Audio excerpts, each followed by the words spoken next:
분명 선녀가 벗어놓은 날개옷이라고 했는데 어째서 비단 옷에서 뜨끈미지근한 짐승의 살 냄새가 난단 말인가?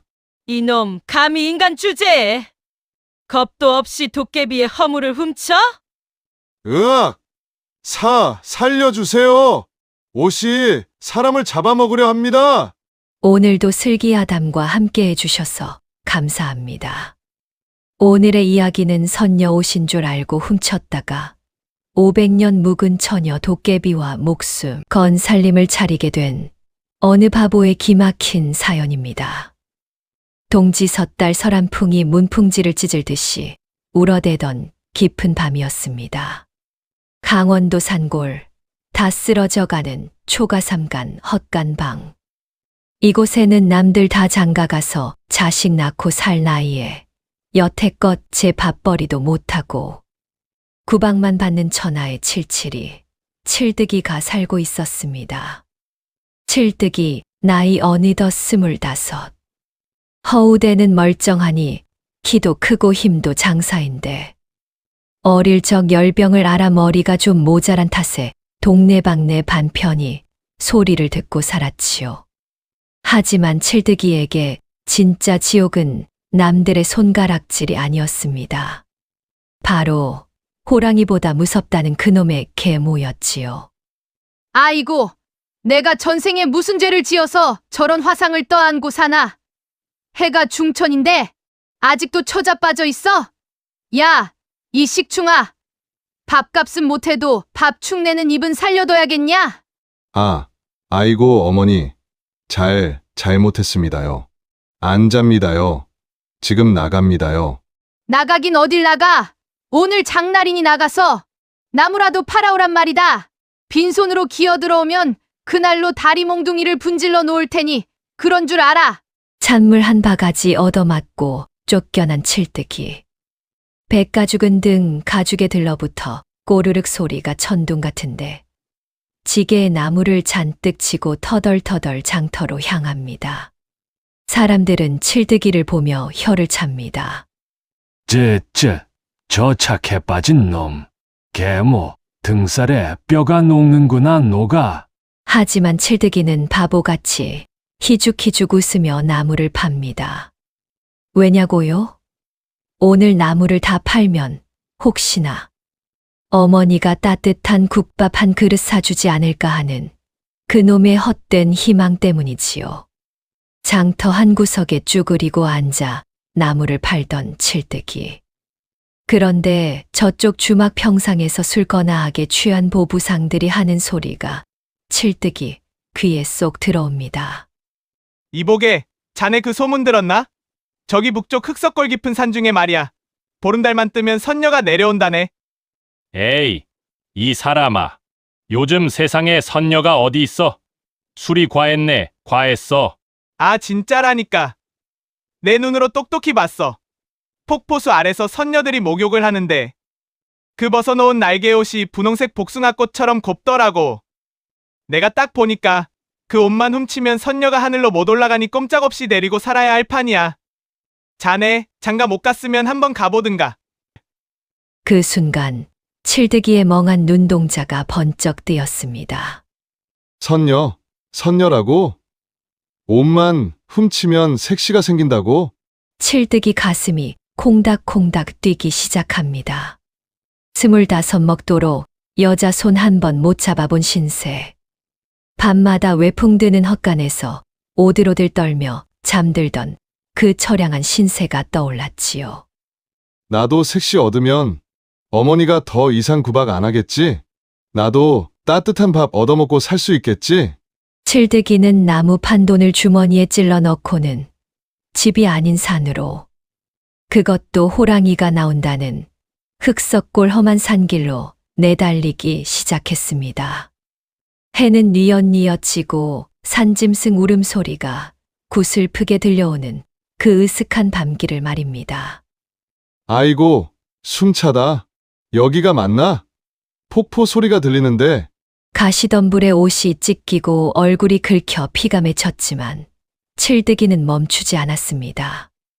드디어 눈앞에 거대한 폭포가 나타났습니다. 달빛을 받아 은색으로 부서지는 물줄기 아래 무언가가 보였습니다. 바위 위에 덩그러니 놓인 영롱한 분홍빛 옷 한 벌. 저거다. 선녀 옷이다. 진짜 있었네. 아이고, 감사합니다, 산신령님. 칠득이는 주변을 살필 겨를도 없이 살금살금 바위로 다가갔습니다. 선녀가 물속에 있는지 없는지 확인할 생각도 못하고 그저 저 옷만 가지면 내 팔자가 핀다는 생각뿐이었지요. 덜덜 떨리는 손으로 그 분홍색 옷을 덥석 잡았습니다. 그런데 이게 왜 이리 무겁냐? 비단이 아닌가? 이상했습니다. 하늘하늘 날아갈 듯 가벼워야 할 선녀 옷이 마치 물먹은 소미불처럼 묵직했습니다. 게다가 촉감은 또 어떻고요? 매끄러운 비단결이 아니라 마치 갓 잡아온 짐승의 가죽처럼 툭툭하고 질겼습니다. 무엇보다 소름 끼치는 건 그 옷에서 미지근한 체온이 느껴진다는 것이었습니다. 에이, 모르겠다.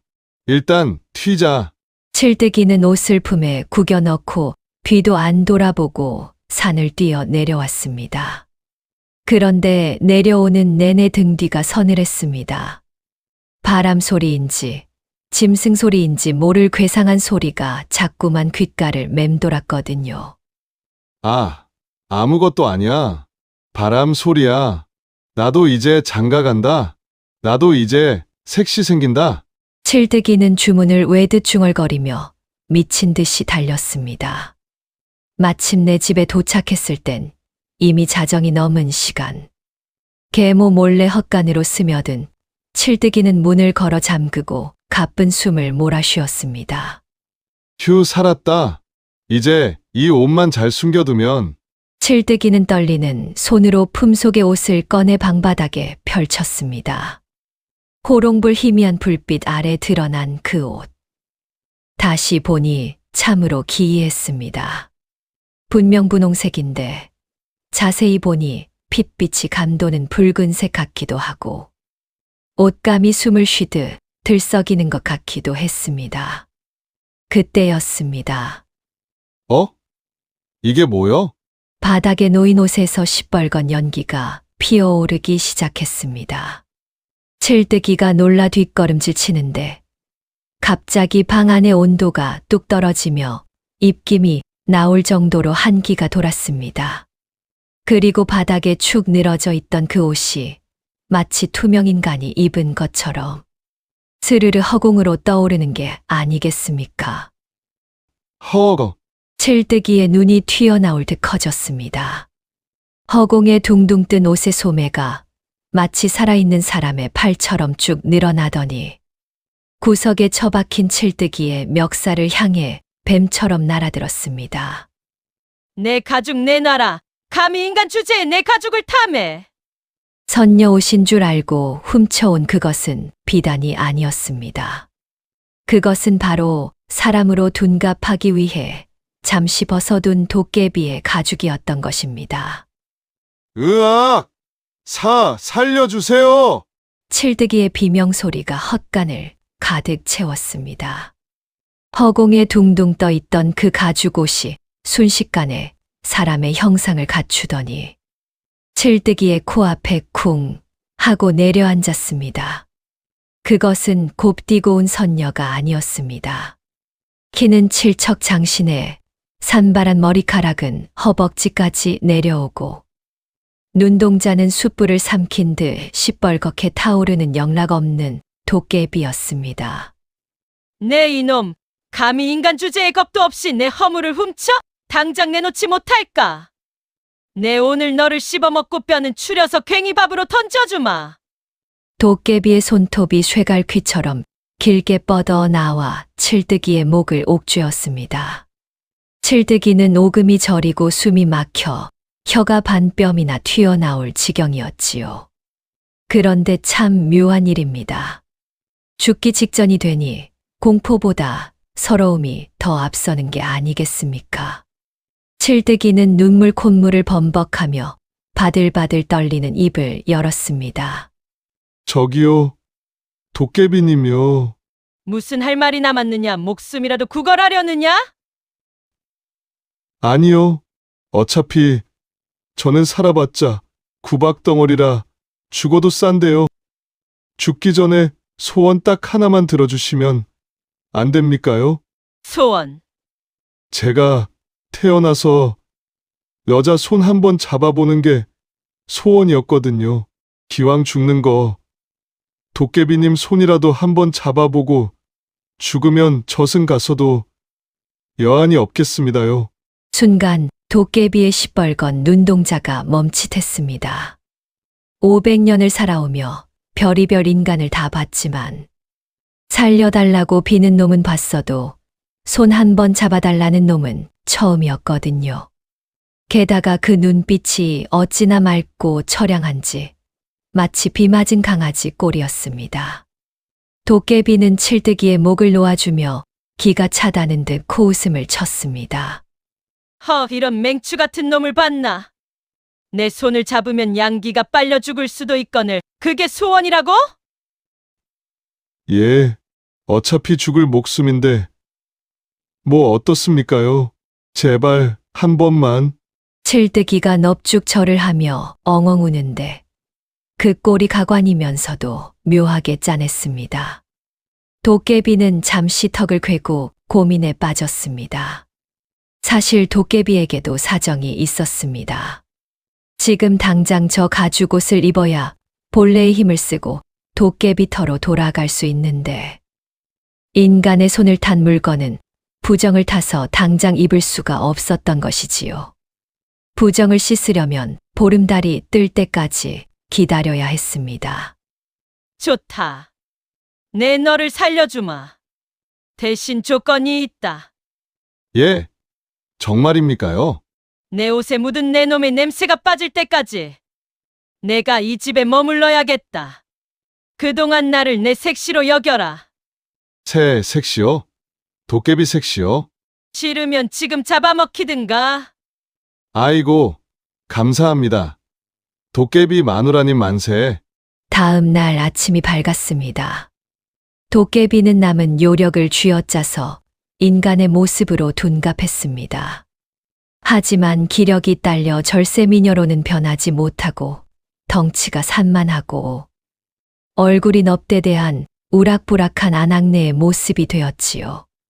이름은 흔해 빠진 점순이라 붙였습니다. 칠뜨기는 점순이를 데리고 쭈뼛쭈뼛 안채로 들어갔습니다. 어머니, 문안 여쭙니다요.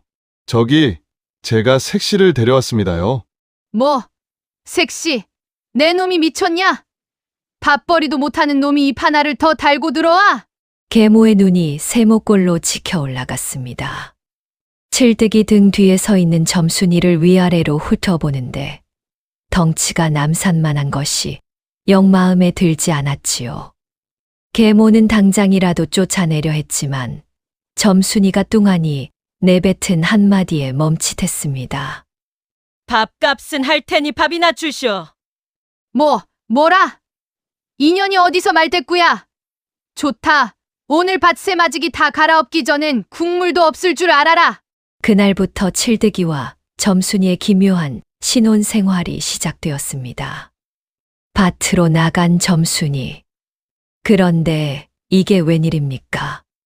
칠뜨기가 모는 늙은 황소가 힘이 붙여 헉헉대자 점순이가 혀를 끌끌 차더니 다가갔습니다. 비켜라. 소가 불쌍하지도 않냐? 그러더니 점순이는 황소를 번쩍 들어 어깨에 둘러매고는 한 손으로는 쟁기를 잡고 밭을 갈기 시작하는 것이었습니다. 이랴, 우지끈 뚝딱 흙덩이가 공중으로 튀어오르고 반나절 걸릴 밭가리가 눈 깜짝할 새에 끝이 났습니다. 칠뜨기는 입이 떡 벌어져 턱이 빠질 지경이었지요. 와, 우리 색시 천하장사네. 헤헤. 저 힘으로 나 때리면 뼈도 못 추리겠네. 마을 사람들도 지나가다 그 광경을 보고 수군거렸습니다. 어이, 저 칠득이네 색시 좀 보게. 사람이여 곰이여? 아이고, 무서워라. 저런 여자가 들어왔으니 저 집구석도 이제 조용할 날 없겠네. 하지만 칠드기는 좋았습니다. 무서운 도깨비인 줄만 알았는데 막상 곁에 있으니 든든하고 가끔 흙투성이가 된 얼굴을 닦아줄 때는 제법 사람 냄새도 나는 것 같았거든요. 난생 처음 느껴보는 내 편이 생긴 기분이었습니다. 하지만 문제는 밤이었습니다.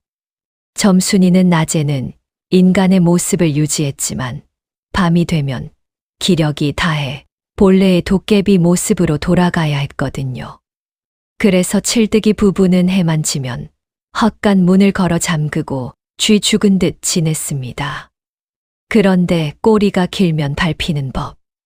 며칠째 밥을 고봉으로 퍼먹고 일은 소처럼 하는 며느리가 수상쩍었던 계모.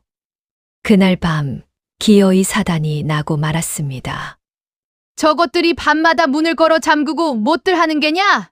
칠득이 저 멍청한 놈이 여우 같은 년한테 홀려서 재산을 빼돌리는 건 아닌지 몰라? 계모는 발소리를 죽이고 헛간으로 다가갔습니다. 문풍지 구멍에 침을 발라 뽕 뚫고는 방 안을 훔쳐보았습니다. 희미한 호롱불 아래 칠드기는 코를 골며 골아떨어져 있었고 그 옆에 며느리 점순이가 앉아 있었는데 어머, 저게 뭐야? 계모의 눈동자가 왕방울만 해졌습니다. 분명 앉아 있는 건 며느리 점순이인데 벽에 비친 그 그림자가 사람이 아니었습니다. 머리에는 뿔이 2개 솟아있고 어깨는 떡 벌어진 것이 영락없는 괴물의 형상이었던 것입니다. 게다가 점순이가 입맛을 다시며 중얼거리는 소리가 문틈으로 새어 나왔습니다. 크르르. 인간 냄새. 배고픈데 저 놈을 한 입만 베어 먹을까? 그림자가 입을 쩍 벌리자 벽에 비친 괴물의 아가리가 칠드기의 머리를 집어삼킬 듯 덮쳐오고 있었습니다. 헉, 도깨비다! 우리 집에 도깨비가 들어왔어! 불안은 영혼을 갉아먹는 법이지요. 지난밤 며느리의 그림자가 괴물로 변하는 것을 목격한 계모. 밤새 한숨도 못 자고 이불 속에서 오들오들 떨었습니다. 도깨비다! 분명 도깨비야! 전현이 내 집을 삼키고 나를 잡아먹으려고 들어온 거야! 공포는 곧 도끼가 되었습니다. 계모는 이대로 당하고만 있을 위인이 아니었지요. 날이 밝자마자 계모는 부엌으로 달려가 가마솥에 불을 지폈습니다. 보글보글 시뻘건 팥죽이 끓어오릅니다. 예로부터 도깨비는 붉은 팥을 제일 무서워한다지 않습니까? 계모의 눈빛이 가마솥 불길처럼 이글거렸습니다. 오냐, 오늘 내 정체를 내 낱낱이 밝혀주마! 이 펄펄 끓는 팥죽을 뒤집어 쓰고도 내년이 무사한가 보자! 점심때가 되자 계모는 칠드기와 점순이를 마당으로 불러냈습니다. 얘들아, 새참 먹자꾸나! 계모의 목소리가 뱀혀처럼 반사하게 떨렸습니다. 아무것도 모르는 칠드기는 그저 어머니가 챙겨주는 밥이라며 해벌쭉 웃으며 달려왔지요. 하지만 점순이는 달랐습니다. 500년 묵은 도깨비의 본능이 경고음을 울렸습니다. 저 늙은 여우가 또 무슨 꿍꿍이인가. 붉은 팥죽, 흥, 내가 고작 저런 잡기들이나 무서워하는 팥 따위에 겁먹을 줄 알고. 점순이는 코웃음을 쳤습니다. 상급 도깨비인 그녀에게 팥 따위는 아무 효력이 없었으니까요. 하지만 계모의 노림수는 팥의 효력이 아니었습니다. 바로 온도였지요.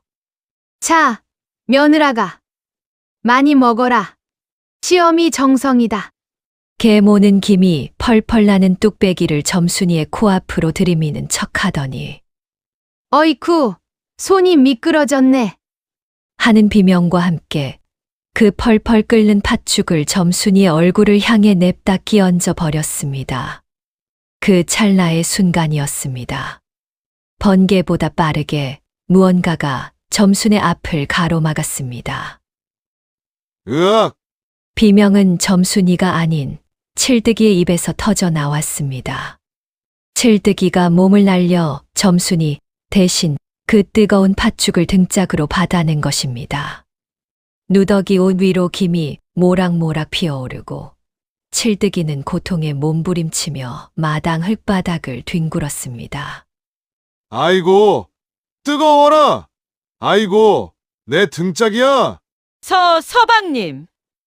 아니, 이 멍청한 놈이 피하라는 도깨비는 안 피하고 내 놈이 거길 왜 끼어들어?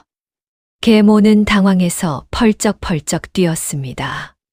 하지만 칠득이는 그 와중에도 이를 악물고 비틀비틀 일어서더니 팔을 벌려 점순이를 가로막았습니다. 어머니? 우리 색시 괴롭히지 마요. 차라리 날 때려요. 나는 가죽이 두꺼워서 괜찮아요. 칠득이의 등에서는 화상을 입어 진물이 배어 나오고 있었습니다. 그런데도 이 바보는 제 아픈 건 뒷전이고 점순이가 다치지 않았는지 힐끔거리는 게 아니겠습니까? 그 순간 점순이의 눈동자가 흔들렸습니다. 500년, 무려 500년이었습니다. 인간들이란 늘 도깨비를 보고 비명을 지르거나 이용해 먹으려 하거나 도망치기 바빴습니다. 그런데 이토록 하찮고 모자란 인간이 감히 제 몸을 던져 천하의 도깨비를 지키려 하다니요. 너 지금 뭐 하는 짓이냐? 인간 주제에. 색시야, 안 다쳤니? 그럼 됐다. 아이고, 근데 좀 따갑네.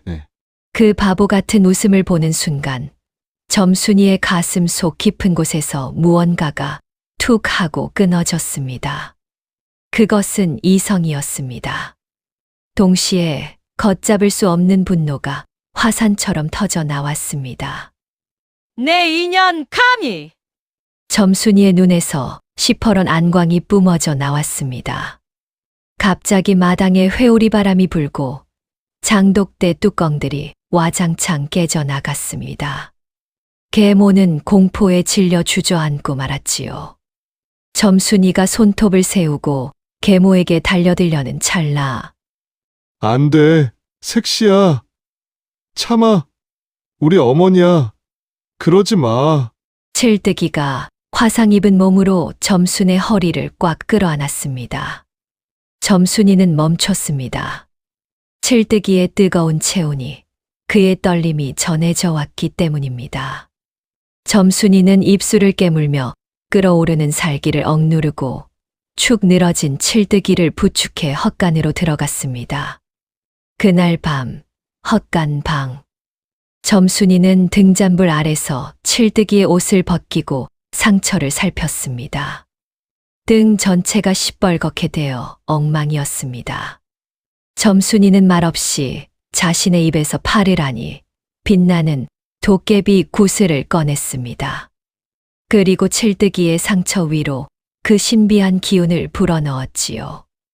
이 멍청한 놈아, 내가 누군 줄 알고 나를 지켜. 나는 도깨비고 너는 인간이야. 내가 죽어도 나는 눈 하나 깜짝 안 할 괴물이란 말이다. 색시야, 아프지 마라. 나랑 살자. 열에 들떠 헛소리를 하면서도 색시 걱정뿐인 칠득이. 점순이의 눈가에 이슬 같은 것이 맺혔습니다. 그것은 도깨비의 눈물이었습니다. 어찌하여 내게 이런 시련을 주시나이까?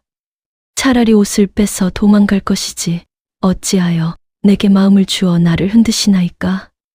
점순이는 칠득이의 땀 젖은 이마를 쓸어넘기며 결심했습니다. 이 남자를 울리는 놈들은 그게 누구든 가만두지 않겠다고. 설령 하늘의 벌을 받는다 해도 내 서방님을 건드리는 것들은 뼈도 못 추리게 만들겠다고 말입니다. 그렇게 깊은 밤 두 사람, 아니 도깨비와 인간의 마음이 하나로 묶이던 그때였습니다. 평화로운 정적을 깨고 밖에서 귀를 찢는 듯한 소음이 들려왔습니다. 칠뜨기가 놀라 눈을 번쩍 떴습니다. 이게 무슨 소리요? 왔구나. 점순이는 차갑게 식은 눈으로 방문 쪽을 노려보았습니다. 문밖 마당에는 횃불이 대낮처럼 밝혀져 있었고 계모의 악에 바친 목소리가 들려왔습니다. 아이고, 무당님. 어서 전연 좀 잡아주이소.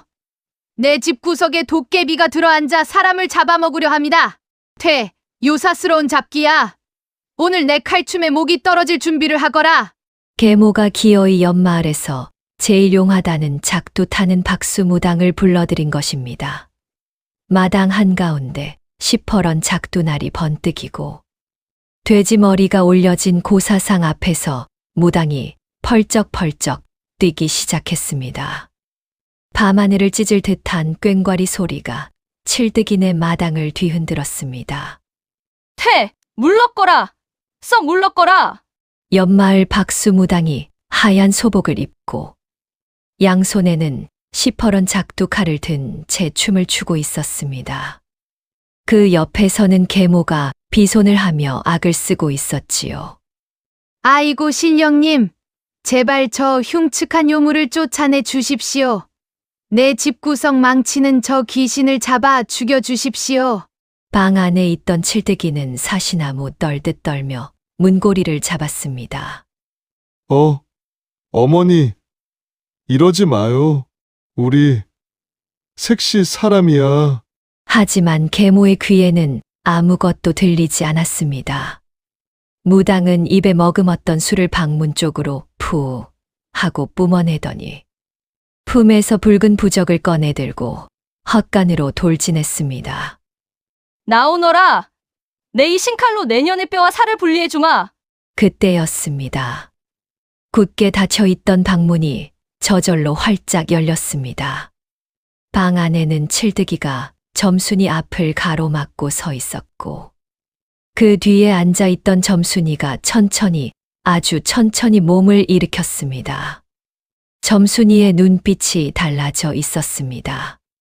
더 이상 시골 안악내의 순박한 눈이 아니었습니다. 500년을 묵은 산신에 가까운 서늘하고 압도적인 상도깨비의 기운이 뿜어져 나왔습니다. 내 이놈, 어디서 개같이 있느냐? 뭐라? 이 요망한 잡기가. 무당은 기세 좋게 작두 칼을 휘두르며 점순의 미간을 향해 부적을 날렸습니다. 하지만 놀라운 일이 벌어졌습니다. 점순이가 손가락 하나 까딱하지 않고 눈을 한번 부릅뜨자 날아오던 부적이 허공에서 파스스 하며 검은 재가 되어 부서지는 게 아니겠습니까? 이게 무슨...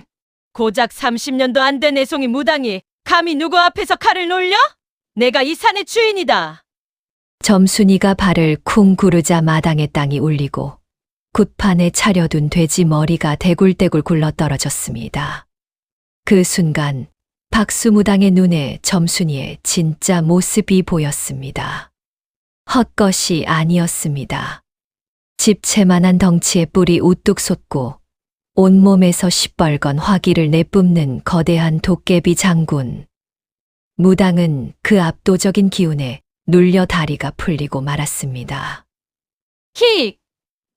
상도깨비다. 아이고, 나 죽네. 사람 살려.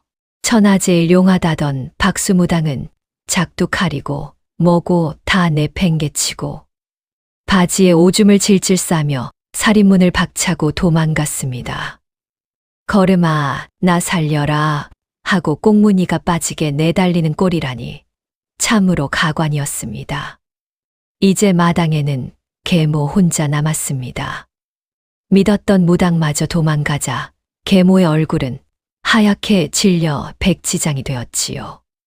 점순이는 칠뜨기를 방에 놔두고 천천히 마당으로 걸어 나왔습니다. 한 걸음 내디딜 때마다 계모의 심장은 쪼그라들었습니다. 너 오지 마라. 저리 가. 어머니, 왜 그러십니까? 며느리 잡아먹을 듯이 굴 때는 언제고? 점순이가 씩 웃었습니다.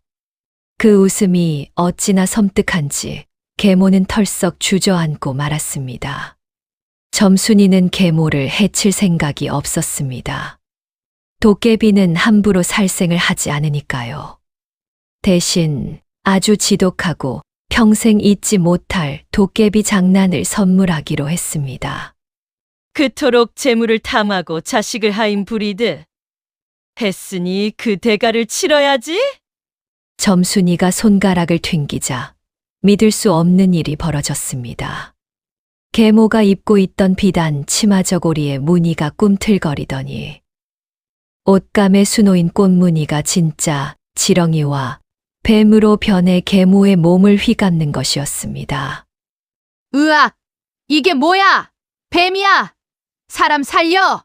계모가 비명을 지르며 옷을 벗어던지려 했지만 소용없었습니다. 이번에는 계모가 꽁꽁 숨겨둔 뒤줄을 향해 점순이가 입김을 후 하고 불었습니다.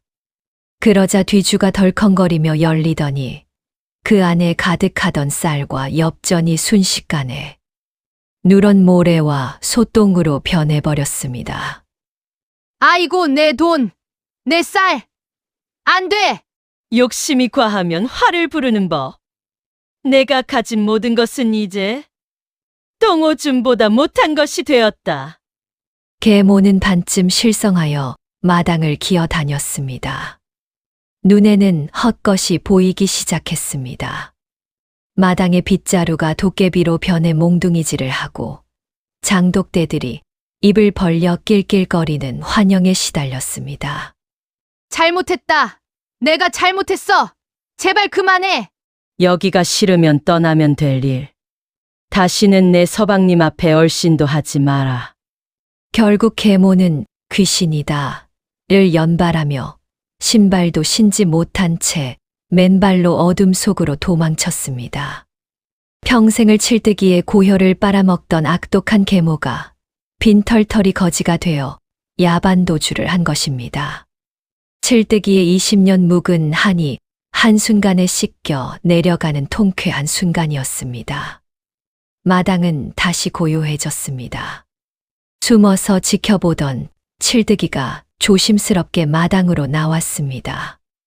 눈앞에 색시가 무섭기는커녕 그저 대단하고 고마울 뿐이었습니다. 색시야, 너 진짜 도깨비였구나. 와, 우리 색시 최고다. 그 무서운 어머니를 한 방에 쫓아내고. 칠뜨기는 점순이의 손을 덥석 잡았습니다. 그런데 점순이의 표정이 어두웠습니다. 승리의 기쁨은커녕 금방이라도 울음을 터뜨릴 것 같은 얼굴이었습니다. 점순이는 잡힌 손을 슬그머니 빼내며 품속에서 꼬깃꼬깃해진 무언가를 꺼냈습니다. 그것은 칠뜨기가 처음에 훔쳐왔던 바로 그 분홍색 가죽옷이었습니다. 서방님, 이제 이 옷을 돌려주십시오. 응, 그래. 이제 어머니도 없으니 이거 입고 헐헐 날아다니자. 같이 살자. 아닙니다. 점순이의 눈에서 굵은 눈물방울이 툭 떨어졌습니다. 인간에게 정체를 들킨 도깨비는 더 이상 인간 세상에 머물 수 없습니다. 이것이 도깨비의 법도입니다. 날이 밝으면 저는 떠나야 합니다. 뭐? 떠난다고? 안 돼. 절대 안 돼. 너 없으면 못 살아. 가지 마, 색시야. 칠뜨기는 어린아이처럼 울음을 터뜨리며 점순이의 바짓가랑이를 붙잡았습니다. 계모를 물리친 기쁨도 잠시 두 사람에게는 이별이라는 더 큰 시련이 닥쳐왔습니다. 서방님, 저를 정말 사랑하십니까? 점순이의 비장한 눈빛이 모닥불 위로 타오르기 시작했습니다. 똥이 터오기 직전의 새벽녘. 푸르스름한 어둠 속에서 칠뜨기는 어린아이처럼 엉엉 울고 있었습니다. 가지 마. 제발 가지 마. 내가 잘못했어. 도깨비라도 좋아. 괴물이라도 좋아. 그냥 내 옆에만 있어줘. 칠득이는 점순이의 치맛자락을 부여잡고 놓지 않았습니다. 그 눈물방울이 흙바닥을 적시고 점순이의 마음까지 적셨지요. 점순이는 흔들리는 눈빛으로 활활 타오르는 모닥불을 바라보았습니다. 그녀의 손에는 칠득이가 훔쳐왔던 그 문제의 가죽옷이 들려 있었습니다. 이것만 입으면 다시 천하무적 도깨비가 되어 영원히 살 수 있습니다. 하지만 서방님을 두고 떠나야 합니다. 반대로 이것을 없애면 서방님, 정말 저와 함께 늙어가시겠습니까? 제가 늙고 병들어 주름진 할망구가 되어도 그래도 저를 사랑해 주시겠습니까? 다 당연하지. 꼬부랑 할머니가 돼도 내 눈엔 선녀야. 아니, 선녀보다 더 예뻐. 그 투박하지만 진심 어린 고백이 점순이의 결심을 굳혔습니다. 그래. 차가운 바위굴에서 500년을 사느니 이 따뜻한 바보 곁에서 50년을 사는 게 낫겠다. 점순이는 깊은 숨을 들이쉬더니 손에 든 가죽옷을 모닥불 속으로 휙 던져버렸습니다. 색시야. 그걸 왜? 가죽옷이 불길에 닿자 무지갯빛 불꽃이 회오리치며 하늘로 솟구쳤습니다. 점순이가 고통스러운 듯 가슴을 움켜쥐고 쓰러졌습니다. 그녀의 몸을 감싸고 있던 거대한 도깨비의 그림자가 불꽃과 함께 검은 연기가 되어 사라지기 시작했습니다. 우락부락했던 덩치가 줄어들고 거칠었던 피부가 벗겨지며 눈부신 빛이 뿜어져 나왔습니다. 한참 뒤 빛이 사그라들고 그 자리에는 믿을 수 없는 광경이 펼쳐졌습니다. 누구세요? 그곳에는 칠득이가 평생 본 적 없는 절세미인이 앉아 있었습니다. 맑은 피부는 백옥 같고 눈동자는 밤하늘의 별을 박아놓은 듯 초롱초롱했습니다. 둔갑술로 꾸며낸 모습이 아닌 500년 수련 끝에 얻은 점순이의 진짜 영혼의 모습이었지요. 누구긴요. 당신 마누라 점순이지요. 저 점순이라고. 에이, 거짓말. 우리 점순이는 덩치도 이만하고 힘도 장사인데. 도깨비의 가죽을 태워버렸으니 이제 저는 도깨비 힘도 영생도 잃었습니다. 그저 서방님과 똑같은 평범한 사람이 된 거예요. 그래도 제가 싫으십니까? 아니지. 싫다니. 아이고, 감사합니다. 산신령님, 조상님 감사합니다. 칠득이는 점순이를 와락 끌어안았습니다. 따뜻했습니다. 이제는 축축하고 서늘한 도깨비의 체온이 아닌 사람의 온기였습니다. 그런데 기적은 여기서 끝이 아니었습니다. 도깨비였던 점순이가 사람이 되면서 뿜어져 나온 엄청난 양기가 칠득이의 몸으로 흘러들어간 것입니다. 칠득이의 굽었던 등이 우드득 펴지더니 흐리멍덩하던 눈동자에 총기가 돌기 시작했습니다. 막혀있던 기혈이 뚫리면서 바보 칠득이가 훤칠하고 늠름한 장부로 다시 태어난 것입니다. 그날 이후 마을에는 개벽 같은 변화가 일어났습니다. 칠득이와 점순이는 북쪽 산 폭포 뒤 동굴로 향했습니다. 그곳은 점순이가 도깨비 시절 모아두었던 금은보화가 가득한 보물창고였지요. 서방님, 이걸로 우리도 남부럽지 않게 살아봅시다. 두 사람은 그 돈으로 마을 어귀에 으리으리한 기와집을 짓고 논밭을 사들였습니다. 어디 그뿐입니까? 어이, 김진사. 자네, 칠득이 소식 들었나? 글쎄, 그 친구가 서당 훈장님보다 글을 더 잘 읽는다더군. 말도 마게! 힘은 또 얼마나 좋은지 지난번엔 산에서 내려온 멧돼지를 맨손으로 때려잡았다지 뭔가. 총명해진 칠득이는 과거 급제까지는 욕심내지 않았지만 마을의 대소사를 해결해주는 지혜로운 유지가 되었습니다. 점순이는 특유의 손맛과 야무진 살림 솜씨로 집안을 일으켰지요. 세월은 유수와 같이 흘러 10년이 지났습니다. 칠득이네 기와집 마당에는 토끼 같은 자식들이 5이나 뛰어놀고 있었습니다. 아버지, 어머니, 저기 감나무에 감이 빨갛게 익었어요. 칠득이는 허허 웃으며 아이를 목마 태우고 점순이는 마루에 앉아 그 모습을 흐뭇하게 바라보며 바느질을 합니다. 아, 참, 도망간 계모는 어떻게 되었냐고요? 들리는 소문에 의하면 읍내 장터에서 다 찌그러진 깡통을 차고 구걸을 하고 있다더군요. 지나가는 사람들이 동전이라도 던져주면 아이고, 도깨비가 무서워, 밥그릇에 지렁이가 나와 하며 헛소리를 해대는 통에 미친 할망구 취급을 받으며 비참하게 살고 있답니다. 뿌린 대로 거둔다는 말 하나 틀린 게 없지요? 부인, 저 달 좀 보시오. 우리가 처음 만난 날도 저렇게 보름달이 떴었지. 그러게 말입니다. 그때 서방님이 제 가죽옷을 훔쳐가지 않았더라면 우리는 평생 남남으로 살았겠지요. 허허, 내가 살면서 제일 잘한 짓이 도둑질이라니? 참 아이러니하지 않소?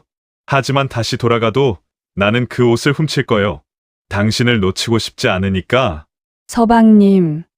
두 사람은 맞잡은 손을 놓지 않고 둥근 달을 올려다보았습니다. 비록 시작은 엉뚱하고 기묘했지만 서로를 위하는 그 마음 하나로 귀신도 감동시키고 팔자도 고친 두 사람. 칠득이와 점순이는 검은 머리가 팥뿌리가 될 때까지 알콩달콩 복짓으며 오래오래 행복하게 살았답니다. 여러분, 오늘 들려드린 도깨비 신부와 바보 칠득이 이야기 재미있게 들으셨나요? 칠득이는 남들이 보기엔 모자란 바보였지만 계산 없이 자신을 내던질 줄 아는 그 진심 하나가 도깨비의 마음을 움직였습니다. 반면 겉만 번지르르 하고 속은 욕심으로 가득 찼던 계모는 결국 모든 것을 잃고 말았지요. 사람의 인연이란 참으로 알 수가 없습니다. 지금 당장은 내 삶이 칠득이처럼 춥고 배고픈 헛간. 신세 같을지라도 착한 마음 잃지 않고 살다 보면 언젠가 여러분에게도 생각지도 못한 도깨비 방망이 같은 행운이 찾아오지 않을까요? 겉모습보다는 마음의 주인이 되는 삶, 그것이 진정한 복이 아닐까 생각해 봅니다. 지금까지 슬기아담이었습니다.